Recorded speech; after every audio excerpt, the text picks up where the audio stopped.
So here's sort of a case history that ties all of this together. After the initial launch of Connex's Facebook profile, it leveled out at around 300 fans, and they had a goal. They felt that 500 fans would sort of be that critical mass with them to increase the level of engagement and conversation. And we were put forth with the challenge to double that number of Facebook likes. And we didn't want to be too intrusive or gimmicky by doing something to get that.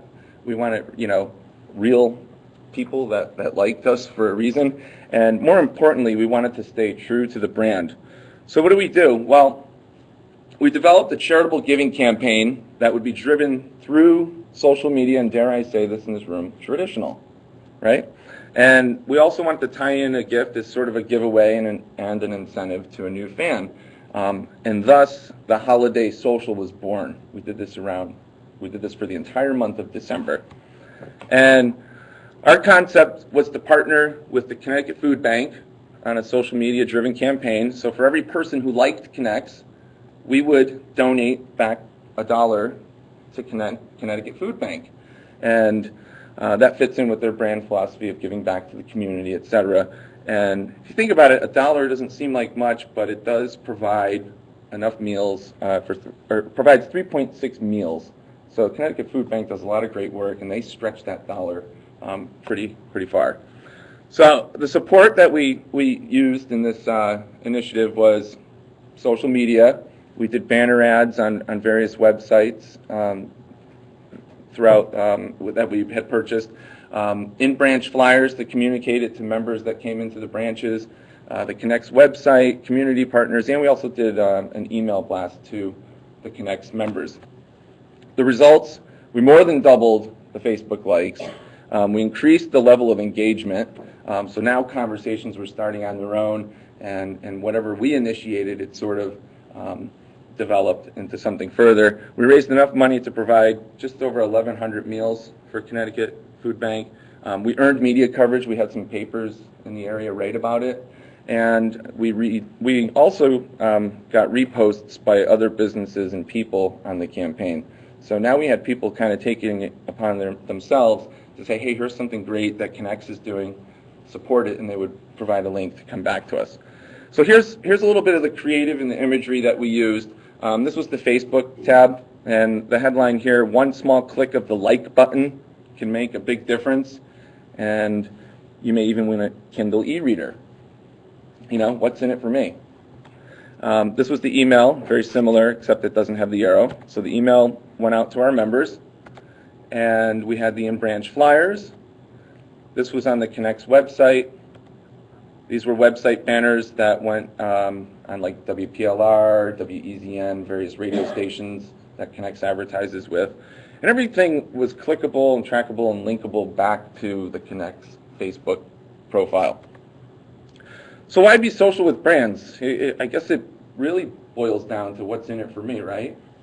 Well, in the case of Connects, we had Caesar Augustin Riva Ben with his newborn there. He won the Kindle e-reader. It was randomly chosen. And there he is collecting his winnings. But really, what else is in it for me? Why should I become a fan of Connects Credit Union? Well, if you're a member, or even not a member, we provide financial tips, various resources, other ways to save money, such as providing like links to Groupon and other relevant material. Connects news, products news, closings and inclement weather, which has been a popular posting this past month. We conduct workshops, financial workshops where people can come and learn various things, and other forms of communication. And I guess it begs the question, why be social with brands on a whole? Well, you're going to connect with like-minded people. You can share your experiences with that brand, both good and bad, provide feedback on products, receive news, updates, and so forth. So that's really kind of what I've had the pleasure of working on. And for those of you that are fiendishly writing this down, I will put this up on SlideShare. And my SlideShare is slideshare.com, I believe, /Derek Beer. And I'll have this up afterwards. So any questions, we'll take them after Margie. Thank you. There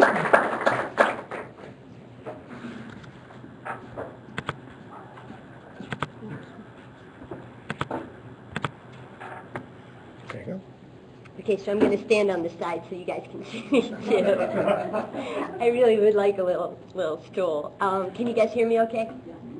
So I'm Margie Chimes, and I'm in Peppers & Rogers Group. I've been with the company 11 years, and prior to that, as Dan had said, I was at Ethan Allen and Polar Ralph Lauren. So I've had a wonderful experience working with some really fascinating brands over the years.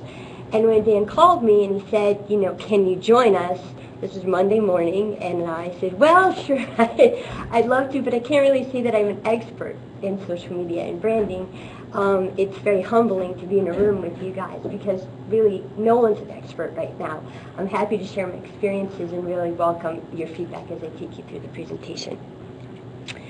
So, who is Peppers & Rogers Group? Well, we're a management consulting firm, and I always like to ask, has anyone ever heard of us in the audience? That's great. We're actually three brands in one, and it gets a little confusing for us. We are Don Peppers and Martha Rogers were our founders. They're authors, gurus, speakers, travel all over the world, and they sort of have their brand. We have I'm sorry? Sure. So we have One-to-One Media, which is our publishing brand. It's a trade brand that publishes content about customer strategy, marketing trends. And then we have the Peppers & Rogers Group brand, and that's our management consulting brand. And I could talk about each one of those strategies, but today I'm going to I chose the management consulting brand because it's kind of an interesting story. We have interesting participants and actually have a success story to tell. So, Peppers & Rogers Group Management Consulting, we help our clients learn how to treat different customers differently. People hire us, they call us because they have a problem that they can't solve themselves. They're not quite sure what to do about it, they don't want to make a mistake, and they need experts. So how does the Peppers & Rogers Group brand support getting that message across? Well, we need to project ourselves as intelligent, smart, easy to work with, and that we get it. So that's sort of been our branding challenge over the years. And now, enter social media, a whole new way to do that. So I remember many, many years ago, I had the opportunity to have lunch with Don Peppers. And I sat down with him and he said, Don, so how does it feel to be a brand? And he said to me, Margie, I'm a person. People can't have a relationship with a brand.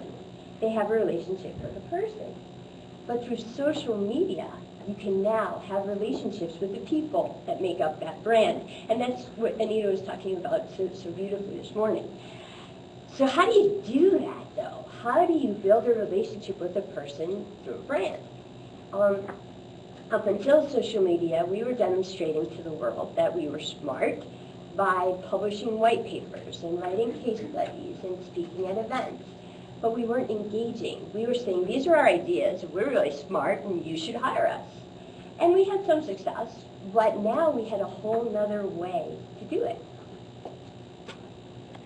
But we were dealing with management consultants, and they're lovely people. I work with them every day. But they think in 2x2, or they think in frameworks. They solve problems numerically. And this is a human opportunity. So we had to get them to understand what social media was really about in order to figure out how we could leverage it. So Anita brought a cake. We're having a party. So we basically said to these guys, okay, and women, we need to think about social media as a party. So we need a reason. Why are we having a party? Who do we want to invite to the party? Where do we want to have it? And then what do we want to talk about while we're there? And it started to be a different kind of conversation as opposed to ROI and efficiency and effectiveness. It started to be like, well, I wonder how they think about this and how can we engage in that?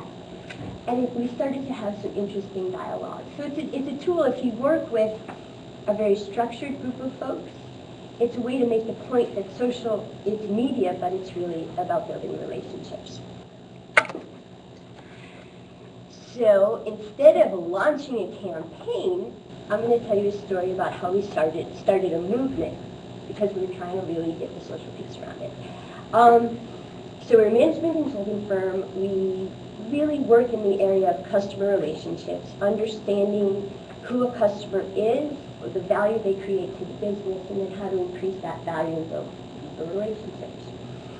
We go vertically to market, and back in October, we started to realize that there was an opportunity in the healthcare industry because the model was changing entirely.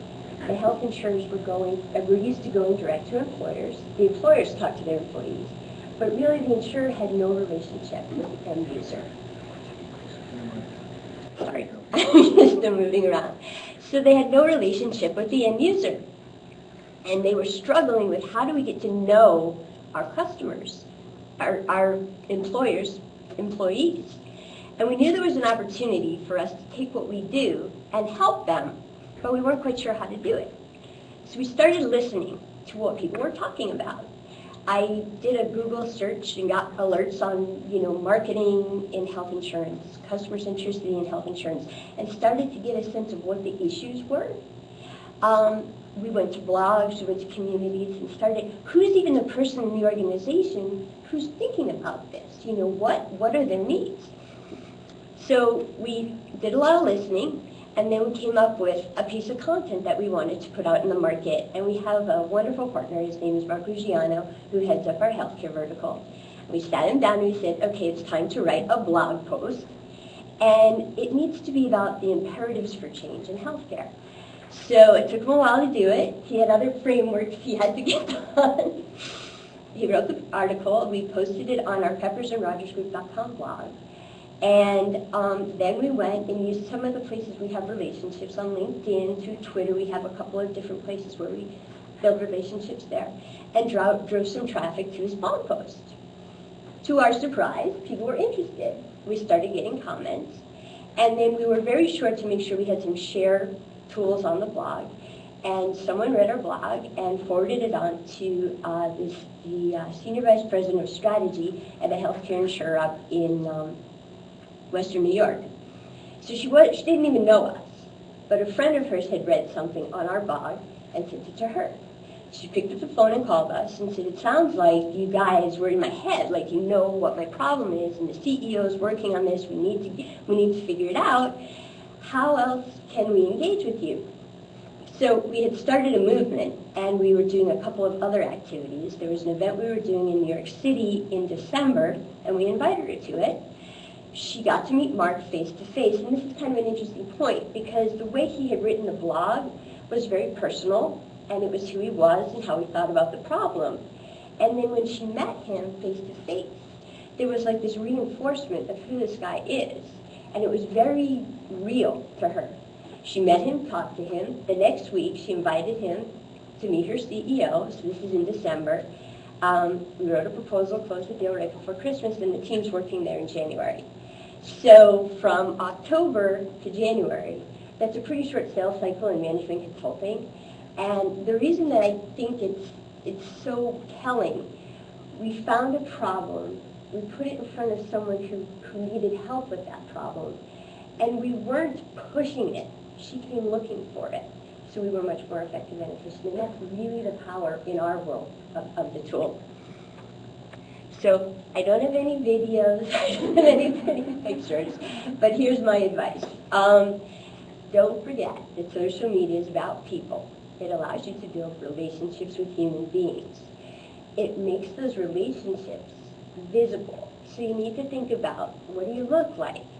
What do you say? How do you want to say it? What response do you want to get? You're building a relationship. It's human. And then the last point that I would leave you with is, if you do it right, it's very effective because it speeds up the process, it makes you more relevant, it builds trust, and it will give you an opportunity to build deeper, longer relationships.